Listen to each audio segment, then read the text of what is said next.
pozdravljeni na naši tiskovni konferenci Poslanske skupine Združena levica. Novinska konferenca bo Luka mesec predstavila mesecni paket reform, ki bo temeljne spremembe zakona o sodelovanju delavcev pri upravljanju gospodarskih družb, prinaša še vrsto predloga za spremenjanje na področju dela delavcev zakonodaje. Luka, prosim. Hvala. Zdaj najprej se zahvaljujem vsem, ki ste se udeležili te tiskovne konference.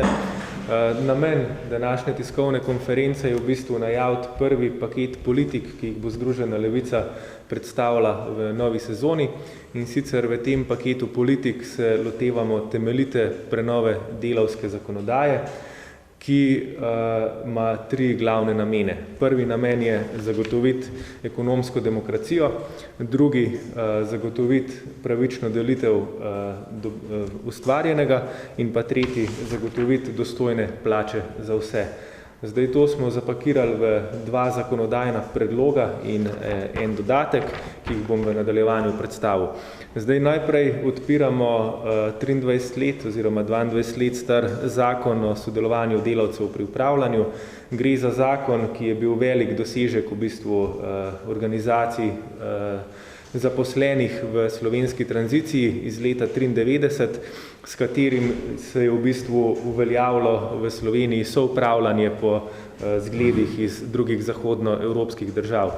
Zdaj v 22 letih prakse se je pokazalo, da ta zakon sicer predvideva številne pravice, ampak so zaradi določenih neoperativnosti zakona ostale v delu samo mrtva črka na papirju in zato mi danes skupaj z Združenjem svetov delavcev in drugimi organizacijami smo ta precej obsežen zakon, ki ga ima tukaj, ima več kot 100 strani, temeljito prenovili na podlagi izkušenj iz prakse, da bi zagotovili naslednje zadeve. Zdaj po našem predlogu bodo pravico do soodločanja dejansko dobili vsi zaposleni, vključno z prekernimi delavci. Pravica do soodločanja bo po novem všteta v vse gospodarske družbe brez izjem, prav tudi banke in koncerni bodo morali to pravico svojim zaposlenim zagotoviti. Potem dosledno se uveljavlja politika odprtih knjig, kar je bila tudi ena izmed naših glavnih predvolilnih obljub, torej da mora vodstvo transparentno obveščati zaposlene o svojih načrtih in jim predstavljati poročila in seveda pač omogočati, da so zaposleni demokratično vključeni v proces odločanja. In pa zadnjič, kot sem že omenil, pravice, zdaj sem jih omenil samo par glavnih, ampak pravice, ki jih ta zakon na svojih 100 in nekaj stranih opredeljuje, postavljamo skozi izboljšave operativnosti zakona, tam, kjer so se v praksi pokazale šibke točke, omogočamo, da bodo te pravice zdaj dejansko zaživele in ne bodo več samo mrtve črke na papirju. Ta zakon ne gre samo v prid zaposlenim, ampak relevantne raziskave kažejo vsaj 3 stvari. Prvič, da so podjetja, ki uveljavljajo ekonomsko demokracijo, ekonomsko uspešnejša, ker so zaposleni, ki so vključeni tudi v odločanje, bolj motivirani za delo.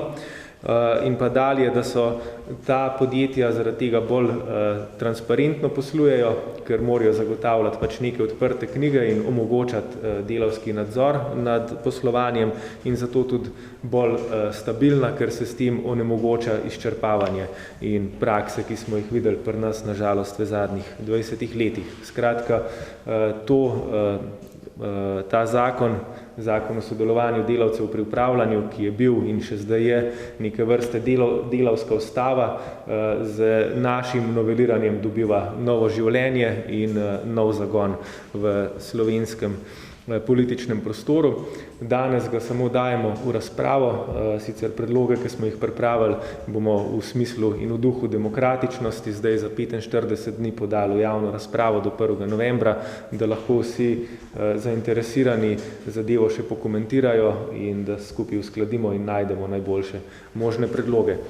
Potem druga zadeva, ki jo spreminjamo oziroma ki jo najavljamo v tem paketu, je novela zakona o udeležbi delavcev pri dobičku. Zdaj v Sloveniji zakon imamo iz leta 2008, ampak se je v praksi pokazal kot popolnoma neživljenjski, saj je samo nekaj 10 podjetij dejansko tudi zagotovil svojim zaposlenim to možnost delitve dobička. Ključen problem je, da naš zakon predvideva prostovoljno delitev dobička, se pravi je odločitev na strani vodstva podjetja, ali bo to pravico omogočilo ali je ne bo omogočilo. Naša novela zato seveda prinaša obvezno delitev dobička, ki se aplicira na vse gospodarske družbe. S tem bi ta pravica, ki v nekaterih drugih zahodnoevropskih državah, po katerih se Slovenija rada zgleduje, je že uveljavljena, se bo uveljavila tudi pri nas.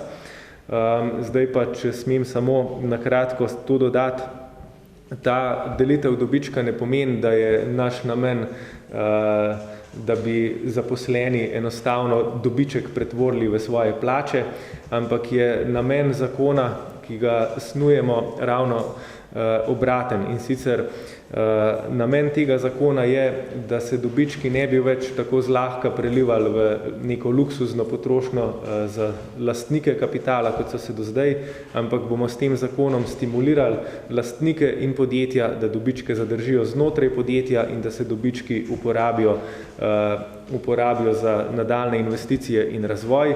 Vkolikor se jih že razdeluje, se jih pa mora razdeljevati pravično, torej med vse tiste, ki jih ustvarjajo, namreč za dobičke so ne nazadnje zaslužni zaposleni. Tretja zadeva, ki jo spreminjamo, pa je minimalna plača. Zdaj, kot veste, so sindikati že podali predlog novele zakona o minimalni plači, s katerim se iz definicije minimalne plače izvzema nekatere dodatke. Združena levica je pa, oziroma tudi danes najavljamo, da bomo ta zakon amandmirali, in sicer na način, da se iz minimalne plače izvzame vse dodatke, torej tudi tiste, ki so določeni v kolektivnih pogodbah in se nanašajo na razmere, na delovne razmere, ker s tem bomo dosegli, da bo minimalna plača postala tisto absolutno dno, pod katerega ni mogoče iti. In minimalna plača pri nas je v bistvu postavljena ravno na način, da bi morala zagotoviti vsakemu zaposlenemu, se pravi tisti eksistenčni minimum, da lahko v državi, kot je Slovenija, preživi mesec. In zato je nepravično, da so vanjo všteti kakršnikoli dodatki.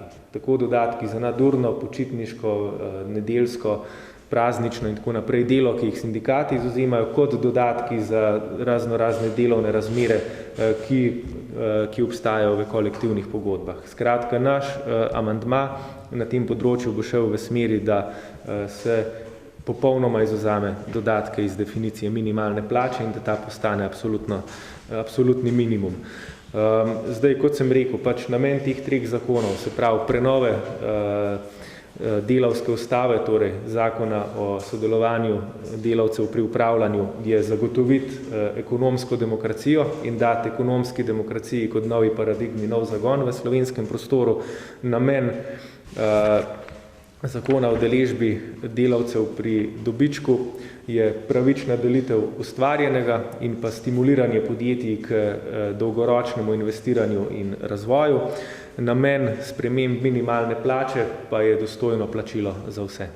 In s temi tremi predlogi Združena levica začenja novo sezono. Hvala lepa. Ima še kakšno vprašanje? Ja, meni zanima, za tega prvega, da delovsko ustavo ste rekli, da gre v javno razpravo do 1. novembra. Do 1. Do 1. novembra, ja. Kaj pa ta novela zakona o deležbi delavcev, to pa zdaj v parlamentarno proceduro vlagate? Že zakon ali tudi to je zdaj samo najava. Bomo vložili v naslednjih tednih te zakone v proceduro. Naslednjih tednih? Te zakon so upravljeni, kjer usklajevali sindikati. Z sindikati pa z Združenjem svetov delavcev. Ja. Katerimi sindikati?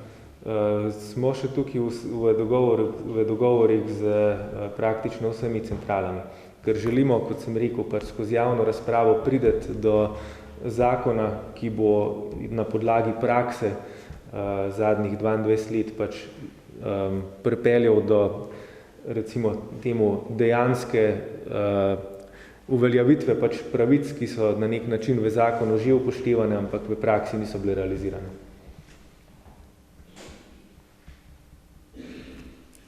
Glede samo upravljanja imam vprašanje sicer. Soupravljanje. Aha, soupravljanje, tako.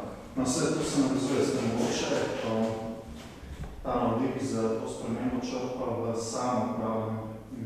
Če ne, v čem se razlikujemo?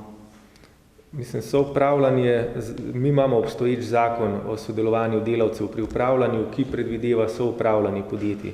To je v bistvu neka praksa, ki je v zahodnji Evropi tako rekoč pač povsod delujoča, v Nemčiji, Italiji, Franciji in tako naprej. Pomeni pa, da so delavci skupaj z lastniki udeleženi pri odločitvah o upravljanju podjetij. Od samoupravljanja se recimo razlikuje na način, da pač samoupravljanje pomeni, da so delavci popolnoma, mislim, da so delavci sami tisti, ki upravljajo podjetje, pri soupravljanju gre za to, da delavci sodelujejo pri upravljanju podjetja. Zdaj seveda pač naša novela soupravljanje razvija naprej in ga razvija na način, da delavci tukaj dobijo več pravic in več možnosti za odločanje. Hvala. Luka, hvala tebi. Hvala.